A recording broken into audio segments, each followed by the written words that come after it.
नमस्कार। स्वास्थ्य सूत्र में आपका एक बार फिर से अभिनंदन है। और आज का मेरा वीडियो है द वेलनेस के ऊपर, उत्तम स्वास्थ्य के ऊपर।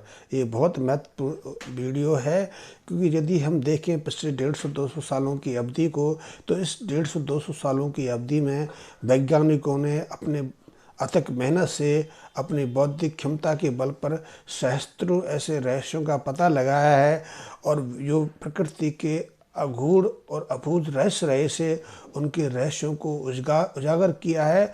और इस आधार पर वो सहस्त्रों प्रकार की मशीनरियों, हजारों प्रकार के उपकरणों और हजारों प्रकार के यंत्रों का निर्माण करने में सक्षम हुए हैं। इन यंत्रों ने, इन उपकरणों ने मानव जीवन को एकाएक बदल के रख दिया है। आप और हम सब इस बात को सहजता से समझ सकते हैं क्योंकि अब मनुष्य को परिश्रम करने की आवश्यकता नहीं होती। अब मनुष्य को कठिन परिश्रम से निजात मिल गई है। अब वो जोखिम उठाने में सक्षम हो गया है और ऐसे जोखिम भी उठा पाता है जिसमें उसको कोई ज़्यादा श्रम करने की आवश्यकता नहीं है। तो ये पिछले जो 150-200 सालों की अवधि रही है, विज्ञान के क्षेत्र में अद्भुत रही है। इसने मानव जीवन को एकाएक बदल के रख दिया है। यदि हम बात करें बिजली की, तो बिजली ने तो मानव जीवन को एकाएक बदल कर रख दिया क्योंकि बिजली के बाद मनुष्य के लिए श्रम करने के अवसर आधे से कम रह गए क्योंकि बिजली से निर्मित उपकरणों ने सहस्त्रों कार्यों को अपने ऊपर ले लिया है। आज ना तो मनुष्य को आटा पीसने की ज़रूरत है हाथ से, ना यातायात के लिए भाग दौड़ और श्रम करने की आवश्यकता है। लकड़ी को काटना हो या कोई भी किसी तरह का परिश्रम है, बिजली के उपकरण जो सहजता से संपन्न कर देते हैं। यदि बिजली के बाद हम पेट्रोलियम पदार्थों की देखें तो पेट्रोलियम पदार्थों ने खेती के साथ साथ हमारे जो यातायात के साधन हैं उनको बहुत सहज सुलभ बना दिया है। और मनुष्य जो अपने जीवन काल में एकाएक श्रमयुक्त कार्य करता था उसको उन सबसे निजात दिला दी है। ये दोनों अद्भुत खोजें रही हैं, लेकिन विज्ञान ने तो उनके अलावा बहुत सारे कार्य किए हैं।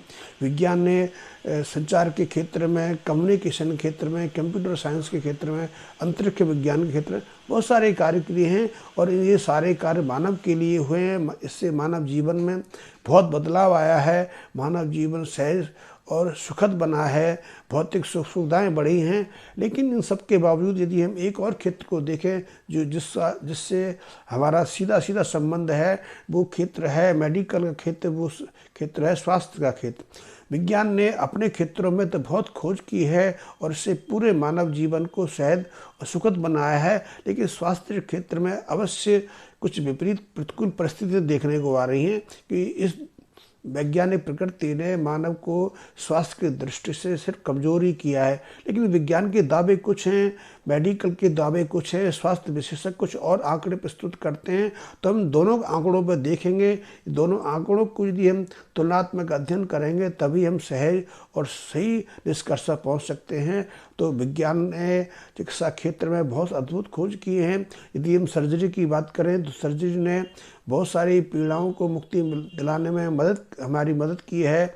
हम मोतियाबिंद जैसे ऑपरेशन करने लगे हैं क्योंकि आज से 30-40 साल पहले, 50 साल पहले बहुत सारे लोगों को अंधेपन में ज़िंदगी यापन करना पड़ता था। तो अब सहजता से ऐसे जो मोतियाबिंद के शिकार हो जाते हैं या जिनके कारण नेत्र ज्योति गायब हो जाती है, उनको हम नेत्र ज्योति देने में सक्षम हुए हैं। यदि चिकित्सा क्षेत्र में एक और बात करें, हम एक और खोज की बात करें तो वो भी आपके लिए बहुत प्रेरणादायक हो सकता है। वो दूसरी खोज है एंटीबायोटिक्स की खोज, वो प्रतिजीवी दवाओं की खोज। प्रतिजीवी इन एंटीबायोटिक दवाओं ने जो संक्रामक रोग हैं, जो इन्फेक्शन डिजीज़ हैं, उनमें बहुत काम किया है। और पहली जो एंटीबायोटिक दवा थी जिसको पेनिसिलिन नाम से जानते हैं, 1930 के आसपास वैज्ञानिकों को पता चला था। और ये एंटीबायोटिक दवा जो खरबूजा होता है या जो डबल रोटी होती है, या ऐसी जो रोटियां होती हैं जो बासी हो जाती हैं, सड़ जाती हैं, उनमें फंगस आ जाता है, तो उस फंगस से प्राप्त किया गया था। और उस फंगस के प्रयोग से कई ऐसी दवाएं उस समय सॉरी उनसे निर्मित की, तो इससे बहुत सारे एंटीबायोटिक दवाओं को नियंत्रण करने में मदद मिली। एस्ट्रेप्टोमाइसिन जैसी दवा ने तो मनुष्य को क्षयरोग से मुक्ति दिलाने में मदद की, ऐसा आंकड़े उपलब्ध हैं। ऐसे दावे किए जाते हैं कि जब से एंटीबायोटिक दवाएं मार्केट में आईं तब से संक्रामक रोग और जो पुराने जख्म होते थे, चाहे वो लड़ाई झगड़े में बने हों, चोट से बने हों, या हिंसक पशुओं ने किसी को घायल किया हो, उसके बाद ऐसे जख्म बने हों, उनसे उबरने में ये एंटीबायोटिक दवाएं बहुत मदद करती रहीं। और इसके कारण कहते हैं दूसरे विश्व युद्ध में कम से कम करोड़ों लोगों की ज़िंदगी बचाने में या जिनको पीड़ाओं से मुक्त करने में इन एंटीबायोटिक दवाओं ने बहुत महत्वपूर्ण भूमिका निभाई। वैसे युद्ध तो 20-25 साल पहले प्रथम विश्व युद्ध के रूप में भी हुआ था, लड़ाइयाँ पहले भी होती रही, लेकिन दूसरे विश्व युद्ध की जो पीड़ाएँ रही थी, घायल रहे थे, जो उस युद्ध में जिन लोगों को जख्म हुए थे, जिन लोगों को चोटें लगी थी, उनका उदाहरण तो प्रस्तुत की जाता है कि एंटीबायोटिक दवाओं ने उन लोगों को कष्ट मुक्त करने में काफ़ी मदद की। चलो मान लेते हैं इस बात को कि वो सही कहते हैं, क्योंकि भारत में अभी एंटीबायोटिक दवा का प्रवेश 1970 के आसपास हो गया था और 1980 तक पेनिसिलिन के रूप में जो एंटीबायोटिक दवा थी वो गांव गांव तक पहुंचने उपलब्ध हो गई थी। एंटीबायोटिक दवाओं ने निश्चित ही कई तरह के संक्रामक रोगों से, चाहे वो छाती का इन्फेक्शन हो, निमोनिया हो, पेट का इन्फेक्शन हो, पुराने घाव हों, या हड्डियों के इन्फेक्शन हो, कई तरह के इन्फेक्शन में बहुत मदद की, बहुत सारे लाखों लोगों की जान बचाने में मदद की। ये हम इस एंटीबायोटिक दवा का हम निश्चित रूप से एहसान मानेंगे। लेकिन दूसरे पहलू से देखें कि इन एंटीबायोटिक दवाओं के कारण कई तरह की आपदाएं, कई तरह की विषमताएं भी खड़ी होती रही, जटिलताएं भी उत्पन्न होती रही। क्योंकि जब एंटीबायोटिक दवा पेट में जाती है तो पेट में जो गट एरिया है, जो हमारा बृहत आंत्र का एरिया है, जिसमें जो हमारे फ्रेंडली बैक्टीरिया रहते हैं, जो मित्र जीवाणु रहते हैं, उनको नष्ट करने का कारण ये एंटीबायोटिक दवाएं रहीं। खैर इस बात पर तो वैज्ञानिकों का, चिकित्सा शास्त्रियों का अब थोड़े दिन पहले से ध्यान गया है, और भारत जैसे देश में तो अभी भी इस पर कुछ ज़्यादा ध्यान नहीं दिया जाता कि क्या एंटीबायोटिक दवाओं के कारण हमारे फ्रेंडली बैक्टीरिया जो हमारे लिए लाभदायक हैं, हमारे लिए सैकड़ों तरह के उपयोगी पदार्थ निर्मित करते हैं, जो हमारे स्वास्थ्य के लिए, हमारे दीर्घ आयु के लिए बहुत महत्वपूर्ण हैं, उनके पोषण में ये एंटीबायोटिक दवाएं खलल डालती हैं, नष्ट करती हैं। हमारे शरीर के अंदर 2.5 से 3 किलोग्राम के करीब ये मित्र बैक्टीरिया रहते हैं, जो हमारे लिए बहुत आवश्यक है, हमारे स्वास्थ्य के लिए बहुत आवश्यक है, हमको दीर्घायु बनाने में बहुत आवश्यक है। लेकिन ये एंटीबायोटिक दवाइयाँ उनको नष्ट कर देती हैं, और उनके नष्ट के कारण हम बीमारियों के चक्कर में फंस जाते हैं।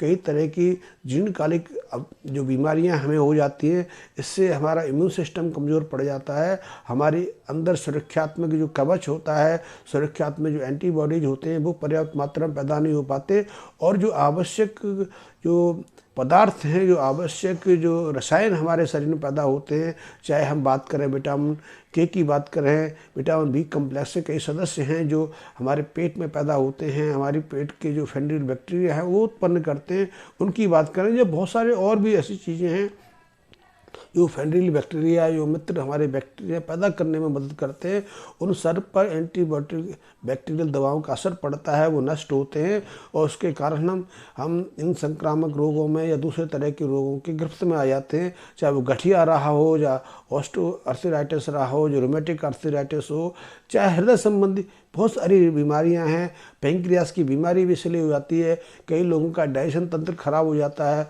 पाचन सही से नहीं हो पाता, कई लोगों को रेगुलर दस्त आते रहते हैं। तो ऐसी बहुत सारी दवाएं हैं, बहुत सारी बीमारियां हैं जो इन एंटीबैक्टीरियल दवाओं के प्रतिकूल असर से पैदा होती हैं। लेकिन हम मान लेते हैं कि एंटीबैक्टीरियल दवाओं ने हमें काफ़ी कुछ दिया है। लेकिन एक बीमारी और भी आपने देखी होगी, शुरू में जब एंटीबैक्टीरियल या पेनिसिलिन वगैरह दी जाती थी, पेनिसिलिन दी जाती थी, या उसके बाद एम्पिसिलिन आई, एमोक्सिसिलिन आई, कोक्सासिलिन, बहुत सारी एंटीबैक्टीरियल दवाई आती रही, उनके कारण एलर्जी रिएक्शन होती थी, एकाएक जो रोगी को जो दवाएं प्रयोग की जाती थी उसके दुष्परिणाम सामने आने लगते थे और कई मरीजों की मौत तो घंटे 2 घंटे के अंदर अंदर हो जाती थी। ऐसे लाखों लोगों ने अपनी जान भी एंटीबैक्टीरियल दवाओं के गंवाई। लेकिन स्वास्थ्य विशेषज्ञ कहते हैं, आंकड़े उपलब्ध कराते हैं कि इन्हीं दवाओं ने लाखों लोगों को जीवन दान भी देने का प्रयास किया। मान भी लेते हैं कि शायद वो सही हैं, लेकिन अब तो एक और समस्या खड़ी हो रही है कि एंटीबैक्टीरियल दवाएं हैं जो हैं निष्फल हो रही हैं, अप्रभावी हो रही हैं, क्योंकि रेजिस्टेंस पावर हो रही है। इसके कारण फिर वही समस्या आ रही है। अब बच्चों को निमोनिया हो रहा है तो ठीक नहीं हो रहा है। इसके कारण जो हमारे शिशु हैं, जो 6 महीने से छोटे शिशु हैं, अकेले भारत देश में 3 लाख से ज़्यादा जो 6 महीने से कम आयु के शिशु हैं वो अकाल मृत्यु के शिकार बन जाते हैं, क्योंकि उन पर एंटीबायोटिक दवाएं काम नहीं करती हैं। क्योंकि हमने पिछले 2 दशकों में इतनी दवाओं का इस्तेमाल कर दिया कि हमारा बॉडी जो है इनके रेस्ट हो गया। तो ये कुछ कारण हैं जिन्हें हमें ध्यान देने की आवश्यकता है। पर हमें एक चीज़ अवश्य है कि हम स्वस्थ जीवन कैसे जी सकें, हम निरोगी जीवन कैसे जी सकें, क्योंकि एंटीबायोटिक दवाएं फेल हो रही हैं।